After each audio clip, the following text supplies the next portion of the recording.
ছোট একটা দ্বীপ, এই জেলে আমাদের ভালো কোনো উন্নত হাসপাতাল নাই এবং আমাদের চিকিৎসা করার জন্য চরবেশন এবং ঢাকার যাওয়া লাগে। তো আমাদের এই মনপুরা যে চক্ষু চিকিৎসাটা হচ্ছে, এতে আমাদের খুব উপকৃত হবে এবং দূরে যাওয়া লাগবে না।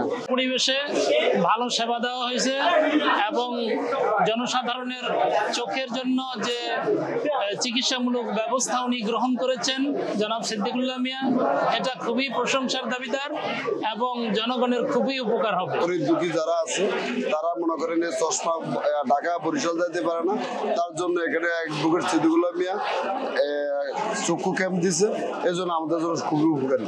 চোখের চিকিৎসার জন্য আমাকে মনপুরা কোনো ধরনের ডাক্তার নাই, চোখের কোনো চিকিৎসা নাই, আমরা চোখের চিকিৎসা দেওয়াইতে পারি না। এটা কাজটা চলমান রাখি, আজকে যেহেতু এটা প্রক্রিয়াধীন চলছে, অলরেডি শুরু হয়েছে, এই কাজটা যেন মানে চলমান থাকে সবসময়, যেন যাতে মানুষ এখান থেকে চক্ষু সেবা নিয়ে তাদের দৃষ্টিশক্তি ফিরে পায় এখানকার মানুষ।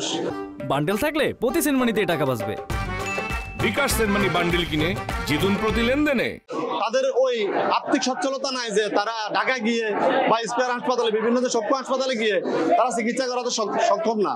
এই জন্য আমি চাই যে এই কাজটা চলমান থাকবে। এটা মানুষের সার্বজনীন স্বাস্থ্যসেবা, এই সবার স্বাস্থ্যসেবা নিশ্চিত করার অংশ হিসাবে এই বিনামূল্যে চক্ষু চিকিৎসার কার্যক্রম গ্রহণ করেছি। আমি 10,000 লোকের এই চক্ষু সেবার কার্যক্রম গ্রহণ করেছি। ইতিমধ্যে 3,000-এর উপরে প্রায় কার্যক্রম শেষ হয়েছে।